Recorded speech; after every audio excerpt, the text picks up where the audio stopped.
Hey there, welcome to the Movie Review Mom YouTube channel. I'm the mom and I do the movie reviews. And my goal is to save you time and money. My goal is to give you the scoop on quality of filmmaking and content that's in the film so you can decide whether or not you want to spend time or money watching a movie. So today, my review is more important than ever because of the quality and the content. The movie I'm reviewing is called Ricky Stanicky. This buddy comedy is now playing exclusively on Amazon Prime Video. The film is rated R, and I've got tips for parents here in just a minute. It's an hour and 48 minutes long, which is too long. And my overall movie review mom grade is, drumroll, D for dim-witted raunch. This is a trashy movie, but let me first give you an overview in a nutshell, and then I'll point out things I liked, things I didn't. I'll offer tips for parents, themes worth talking about, funny lines, interesting lines, and recommendations for buddy movies that are so much better. Ready? All right. So, in a nutshell, the story is about when three childhood best friends pulled a prank that went wrong. And so they invented an imaginary Ricky Stanicky to get them out of trouble. Well, 20 years later, after continually using the excuse that Ricky Stanicky it caused all those problems, they still use this non-existent Ricky as a handy alibi for their immature behavior as adult men. Oh, that's so funny, right? I recognize that I am not the target audience for this movie. And at first, I was not going to review it at all. In fact, I wasn't even going to watch this movie after the first 5 minutes because I thought it was so terrible. But then my sister told me that she had started watching some trashy movie that she didn't know was going to be filled with garbage. And I felt bad because I specifically chose not to review that movie. And so I felt badly that I hadn't warned her. And originally, when I started doing movie reviews, my goal was to steer people away from garbage and point them in the direction of better, uplifting, well-made movies. And so I sat there and watched this whole thing and suffered through it just so I could tell you about it and really warn you. This is a serious warning for those who don't want to naively select this film on Amazon Prime and watch it and then waste their time and money doing so. So I kept thinking while I watched it, surely it's going to get better, right? Nope, it really doesn't get better. They quickly try to throw in a lesson of morality and redemption at the very end, but it doesn't make up for the fact that you're being assaulted with trash for almost 2 hours. So I agree with one of the characters in the movie that says, quote, I just want to go on record and say this is a really bad idea, end quote. So let me give you some tips for parents. Movie is definitely not appropriate for kids. So much of the content is completely offensive and centered around sex and completely inappropriate.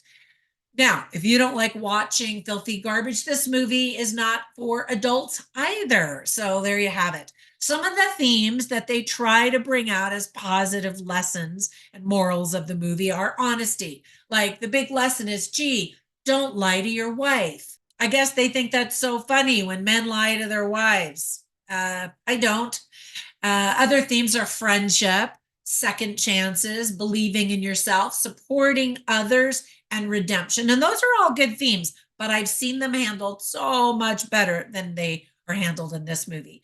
However, there were some things that I liked. First of all, I really do get a kick out of John Cena. He was a massively successful professional wrestler and has now proven he is up for anything to make it big in movies. I mean, anything. I mean, cringy and gross stuff that I don't want to see.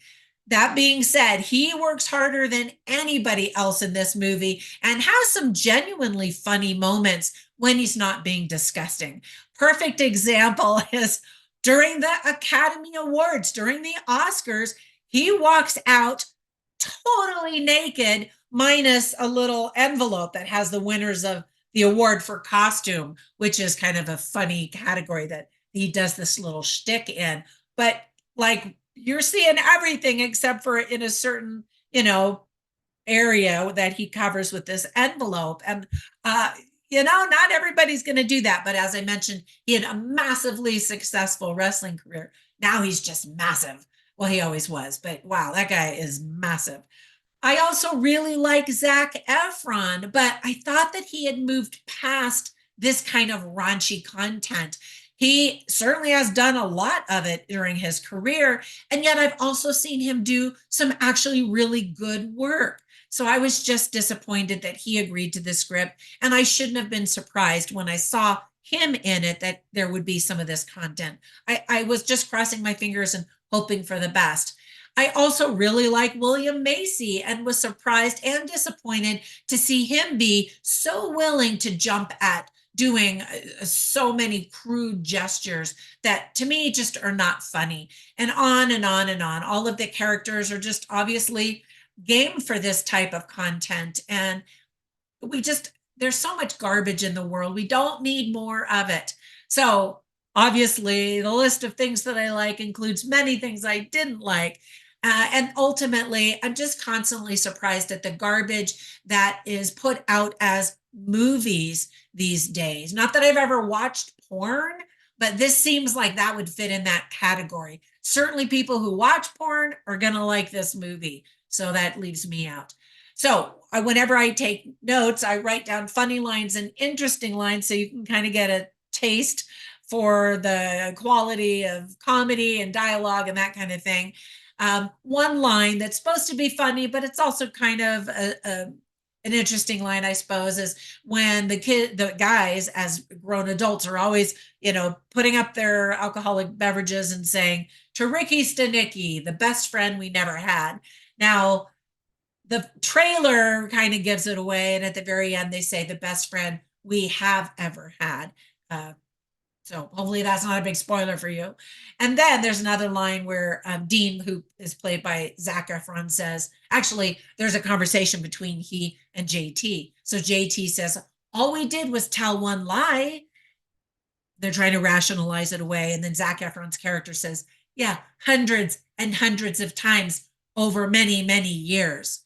Exactly. And again, they just think that's so funny to lie.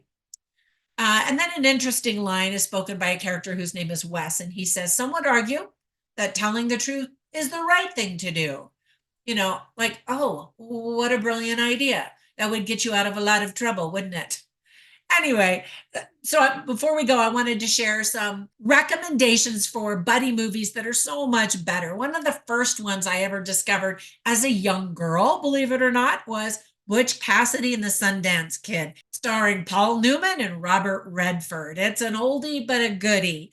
Another one is Men in Black. That is a really fun movie. It's super creative, very funny, inventive, and we've got some buddy stuff going on. And then another one that's more recent is called The Nice Guys.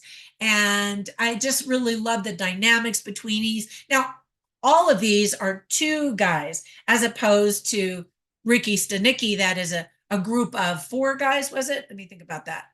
No, or was it three? Well, anyway, a group of buddies, bros. And so these movies are recommendations for two guys who are besties. All right, that's it. I know I'm bracing myself for the comments that you're going to share. Put them down below. And I get it that this movie will be a big hit for a certain type of audience. But for those of you who are looking for movies more like I'm looking for, I wanted to give you the heads up. So fair warning. Have a fantastic day, and I'll catch you in the next one. Bye for now.